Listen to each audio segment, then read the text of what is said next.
We're in the process of putting together the framework right now. This is one of the things they put together. Remember I told you about keeping a square? This is one of those times when you do want to be a square. What we've done effectively is gone in here on these edges. Not only do we cut it so that it is notched out, and thus been able to go ahead and give it a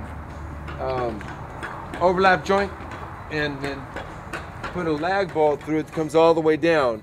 We put in some construction adhesive in there, which is basically a means of just filling in the void and giving it some adhesion, but frankly you can't depend on glue to hold this together. That's not going to happen. It's more just as a matter of fill and a putty, you might say, almost like a caulk that effectively holds up over time. It's got a little bit of elasticity to it. We're not using really big beams on this by any means. This is really, on a big house we use a 6x6. In old lumber we can get away with using smaller dimensions than we might have used in new lumber because of the growth lines. When you look at a beam like this, you can actually count in the top of it, for example, 10 growth lines in less than about a ½ inch. So when I talk about 20 growth lines per inch or 16 growth lines per inch, this is what I'm talking about, is how many years did it take to grow that. Structural grade is typically a matter of getting at least 6. The more you get, the better off you are, the stronger it is. And the less likely it is to warp, twist, or crack. The closer you get to the center, like on something like this where you can see this chucking on the side, that means that you've got a cracking going on across it. We're going to show in a piece over here what happens if it gets water on it or if it gets wood borers. Things you have to look for in reusing old lumber is really critical, especially in framing elements, as the rot, the bug damage, the torquing or the twisting, and in some cases when I say rot, not just wet rot but dry rot. It continues on after the water's gone. You continue to get the decomposition due to bacteria that develops. So you can treat it with boric acid, which means basically boric acid mixed with water or some medium to carry it in, and it kills it, stops stops from growing. You don't have to use poisons necessarily. Over here,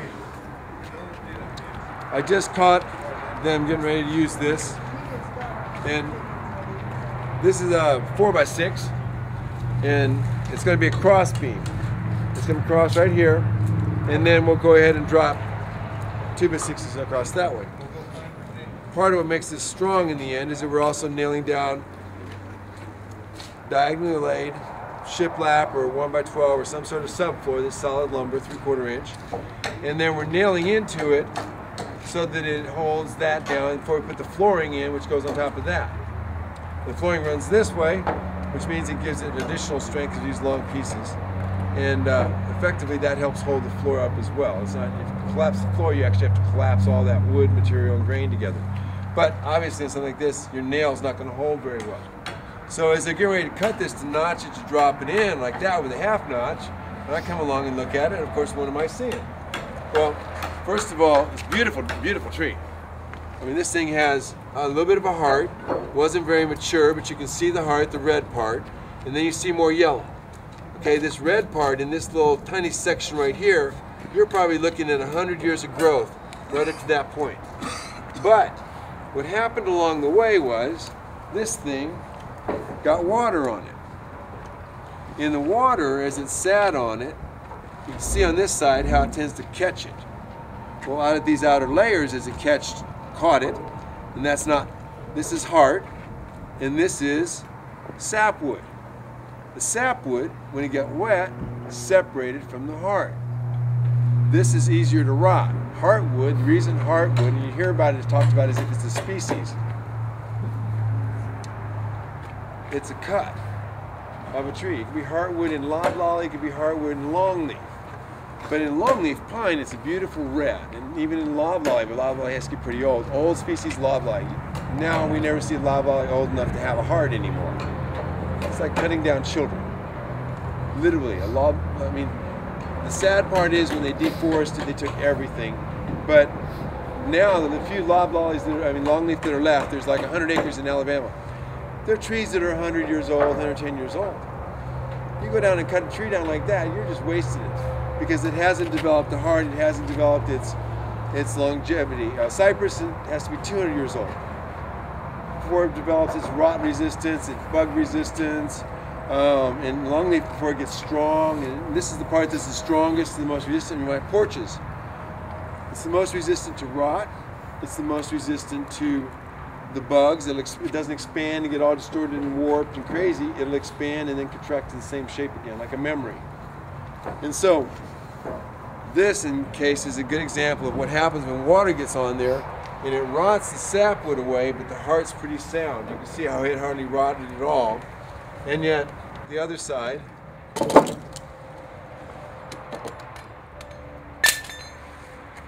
this right here, I can pull away with my thumb. Wow. Now, the other suspicious thing about it is when you get water with longleaf pine, you get the component that you need to be able to what? Go ahead and make it food. It's so hard normally that most bugs won't eat it. Termites won't even bother with it on your house unless there's water nearby to soften it up enough for their mandibles to be able to grind it down and take it away for food. But here's an example.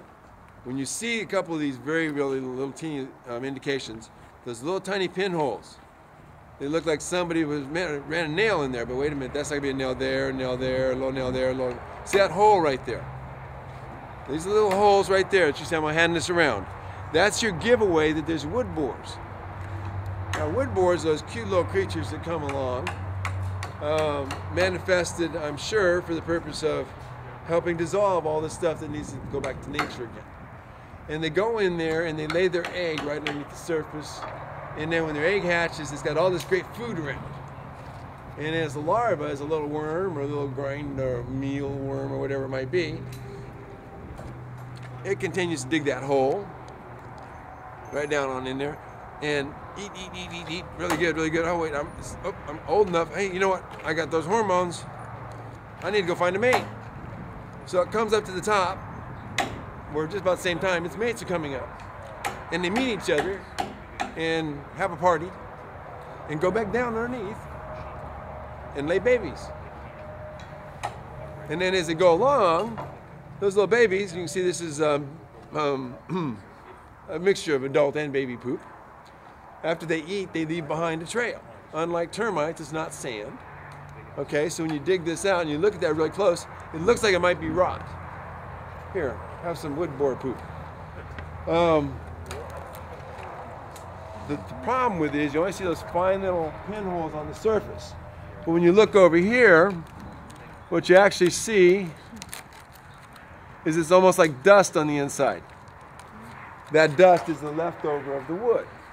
You can go ahead and take a look over here when I'm done and kind of at the piece I passed around, and it's almost like a dust that you can just brush out of there, and that was wood at one time. And it's not just water rot, it looks like it's almost just rotted when you first glance at it. Good job. But actually, this goes back. Now the thing is that when you first start out, it's only a few holes. As you start going up, next time it's 30 holes. A little further up, oh look at this, go 35, 40 holes over here. Next thing you know, it's like 100 holes, all right? And so the consumption rate as they expand the family unit is enough to actually take this beam out, as long as there's a water source. Now, if it dries out, their babies just lay dormant. Just waiting for some more water to come along, you know. It's like a mold. All of a sudden, wow, look at this. Hey, we're alive. Look at this. Wow, look at this. Food.